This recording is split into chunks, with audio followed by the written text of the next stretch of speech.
Have you ever noticed that anxiety is never about what you think it's about? That it shows up precisely when you should be most at peace? There's something I discovered about anxiety that will completely change how you see it. And by the end of this revelation, you'll understand why every method you've tried so far has failed. Anxiety isn't about the future. It never was. It's an echo. An echo of the past that resonates in the present and distorts your perception of what's to come. Eckhart Tolle discovered this after years as a prisoner of his own mind, and what he revealed may be the key you've always been searching for. But first, I need you to understand something. If you're here listening to this, it's because you've tried everything. Breathing exercises, meditation, workouts, therapy, and still, it comes back. Always comes back. Why? Because you're fighting the symptom, not the cause. The true cause of anxiety is buried in temporal layers of your consciousness, in experiences your nervous system registered as threats, in traumas you don't even consciously remember. Your soul got trapped there, in those moments, and it continues to react as if they were still happening. Imagine an echo in a canyon. You shout, and the sound returns distorted, amplified, unrecognizable. But here's what few realize. The echo is never the same as the original sound.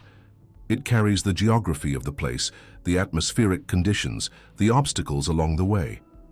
That's exactly what happens with unprocessed experiences from your past. They don't return as clear memories. They return as distorted sensations, amplified fears, disproportionate reactions to present situations. A critical comment at work might echo like the voice of a parent who was never satisfied. An argument with your partner might reverberate as the fear of abandonment you learned at 5 years old. An important presentation might resonate like all the times you felt unseen. They echo in the present, and you mistake this echo for reality. You believe the danger is now, that the threat is real, that you need to defend yourself against something that in truth happened a long time ago. Tolle calls this the body of pain, an energetic entity that feeds on unresolved suffering, that lives in your cells, your muscles, your breath. Have you ever felt that tension in your chest that appears out of nowhere? That tightness in your throat when you're not even thinking about anything specific? That's the body of pain speaking. It's the past asking to be heard. But here's what no one tells you about anxiety. It's not your enemy. It's a messenger. A desperate attempt by your soul to communicate that something was left behind. Every panic attack is a scream from the past. See me, feel me, free me. And you? You try to silence this scream with medication, distractions, willpower. As if you could silence an echo by plugging your ears. It doesn't work that way. The echo only stops when you return to the place where the original sound was emitted, when you consciously visit what was left unresolved. Tolle discovered this at 29, on a night when anxiety pushed him to the absolute limit. He was sitting in his room, consumed by obsessive thoughts about the future, when something extraordinary happened. He realized there were two selves there. The self that was suffering and the self that was observing the suffering. And he asked a question that changed everything. If I can observe my anxious thoughts, who is the observer? In that moment, the echo stopped. Because he had found the space between the original sound and its distorted return, the space of the present, the only place where anxiety cannot exist. You see, anxiety is temporally impossible in the now. It needs the past to feed on and the future to project itself into. Remove the psychological time and it simply disappears. But how do you do this practically? How do you find this space when your mind is racing, when your heart is pounding, when everything in you screams danger? The answer will surprise you. It's not by fighting anxiety. It's by surrendering completely to it. Yes, you heard that right. Tolle teaches something that goes against all instincts. When anxiety comes, don't resist. Don't try to control it. Don't try to breathe your way out of it. Simply say, welcome. Sounds crazy. I know. Because our programming is to fight, flee, resist, but this resistance is exactly what strengthens the echo. Think of it this way. When you resist a sound, it gets louder. When you accept it, it gradually dissipates. The same is true with anxiety. But there's an even deeper secret here, a secret that Tolle took years to fully understand. Anxiety isn't just about personal traumas. It also carries collective traumas, ancestral fears, family patterns passed down from generation to generation. You are carrying anxieties that aren't even yours, fears from your grandmother who could never express them, traumas from your father that he never processed, survival patterns that were useful for your ancestors but are toxic to you. Your soul is trapped not only in your past, but in the past of humanity. And this explains why modern anxiety is so intense. Why a generation that has more comfort and security than any other in human history is more anxious than ever. You are processing centuries of unresolved trauma. But there is hope. There is a way out. Tolle discovered that when you truly accept anxiety, when you stop fighting it, something magical happens. It begins to move, to flow, to transform. Because stagnant anxiety becomes suffering. Anxiety in motion becomes creative energy. The problem was never having anxiety. The problem was resisting it. Imagine anxiety as dammed water. When you build dams of resistance, the pressure builds until it explodes. But when you open the channels, the water flows naturally to where it needs to go. And where does it need to go? Back to the past, to complete what was incomplete, to feel what wasn't felt, to say what wasn't said, but not physically, energetically, through your conscious presence in the present moment. This is the paradox that Tolle discovered. You heal the past by remaining fully in the present. How? When you are truly present, you create an energetic field that allows unprocessed experiences to dissolve naturally. It's as if your presence is a cosmic solvent that dissolves crystallizations of time. But for that, you need to stop running from anxiety. You need to stop trying to fix it. You need to stop judging it as something wrong with you. Anxiety is sacred. It's your soul trying to free itself from the temporal prisons where it's been trapped. Are you the key or the lock? When you completely accept anxiety, you become the key. When you resist it, you become the lock. The choice is always yours. Let me tell you about the precise moment Eckhart Tolle understood this completely. It was a Thursday morning, 3 months after his initial revelation. He was walking in a park when a familiar wave of anxiety began to rise in his chest. The same feeling that had plagued him for years, the tightening in his throat, the racing heart, the thoughts spiraling about all the things that could go wrong. But this time, instead of trying to escape, instead of picking up the pace or seeking distractions, he stopped in his tracks. People walked by, but he remained there, motionless. And he said aloud, without caring who might hear, "All right, anxiety, you have my complete attention. What do you want to show me?" And in that moment, something extraordinary happened. The anxiety didn't diminish. It increased dramatically, as if it had been officially invited to fully manifest itself.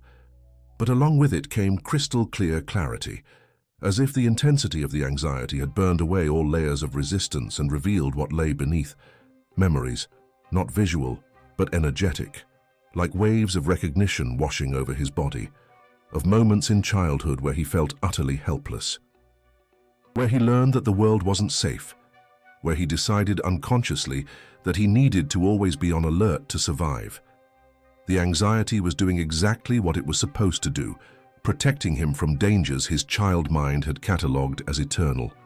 And for the first time, he didn't try to analyze these memories. He didn't try to understand them or fix them.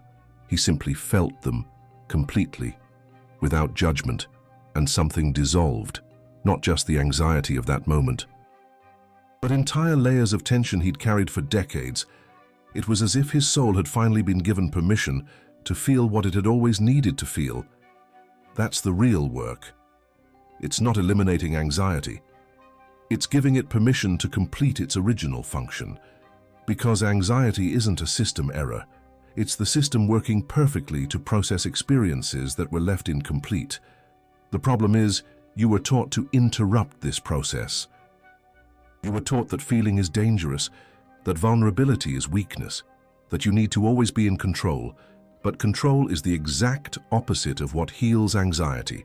Surrender is what heals, but not passive surrender, active surrender, conscious surrender, intentional surrender. It's saying to the anxiety, I trust you. I trust that you know what you're doing.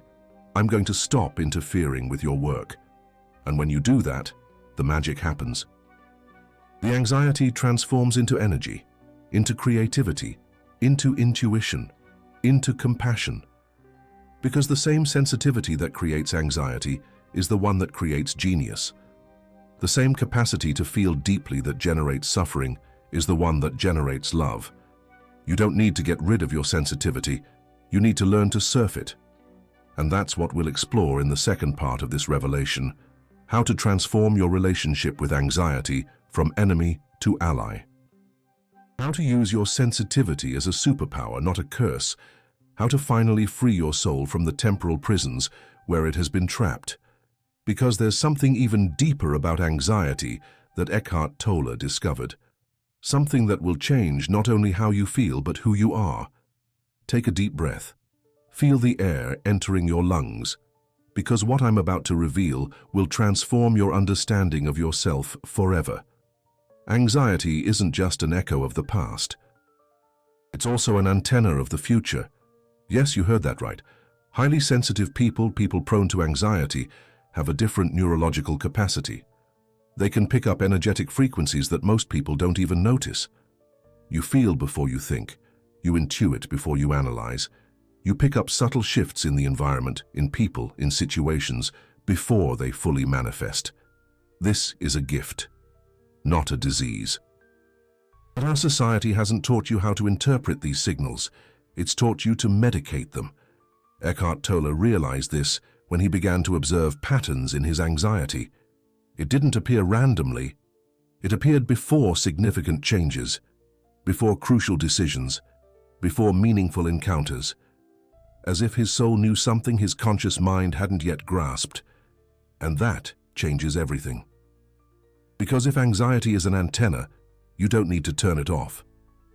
You need to learn to tune it. But how do you do that practically? How do you distinguish between anxiety that's an echo of the past and anxiety that's intuition of the future? The answer lies in the quality of the sensation. Echo anxiety is heavy, dense, repetitive. It sticks to you like tar. It always brings the same obsessive worries. It's circular, without resolution. You can recognize it because it always has the same familiar taste of catastrophe. It's the anxiety that wakes you up at 3 in the morning with the same mental movie. Intuition anxiety is light, fluid, informative. It passes through you like the wind. It brings specific insights about real situations. It's directed, focused. It comes with useful information. It's that discomfort that warns you not to take that job, not to trust that person, to pay attention to a situation that others don't notice. One paralyzes you with impossible scenarios. The other guides you with practical wisdom. One traps you in infinite mental loops. The other prepares you for specific actions. The key is to stop fighting against both and begin to consciously differentiate them. But there's a third type of anxiety that Eckhart Tolle discovered. The most important of all, existential anxiety. This isn't about the past or the future. It's about the depth of life. About questions that don't have easy answers, about the mystery of existence. It arises when you're growing spiritually, when your soul is expanding beyond the limitations of personality. It's sacred anxiety. And if you try to medicate or suppress it, you're literally preventing your evolution. Think of a snake shedding its skin. The process is uncomfortable, even agonizing, but it's necessary for growth. Existential anxiety is you shedding your spiritual skin. But our culture pathologizes this. It calls it a disorder, a chemical imbalance. Something that needs to be fixed, when in reality it's something that needs to be honored. Eckhart Tolle spent years in this existential anxiety before his great transformation. Years of questioning everything, feeling the weight of existence, finding no answers in conventional philosophies. And it was precisely this anxiety that prepared him for awakening. Because existential anxiety dissolves illusions, it shatters false identities. It removes superficial layers of personality. It forces you to seek something more real, more true, more profound. It's like a purifying fire that burns away everything that isn't essential. And when everything superficial is burned away, what remains? You, the real you, not the anxious you, not the suffering you, the you that observes all of this without being touched by any of it, that you has always been there. It was just hidden under layers of identification with thoughts and emotions. Anxiety, ironically, is what can lead you back to it, but for that you need to stop seeing anxiety as a problem and start seeing it as a teacher. Each type of anxiety has a specific lesson. Eco-anxiety teaches you about acceptance and about how to heal the past through presence. Intuition anxiety teaches you about trust, about how to navigate the future through inner wisdom.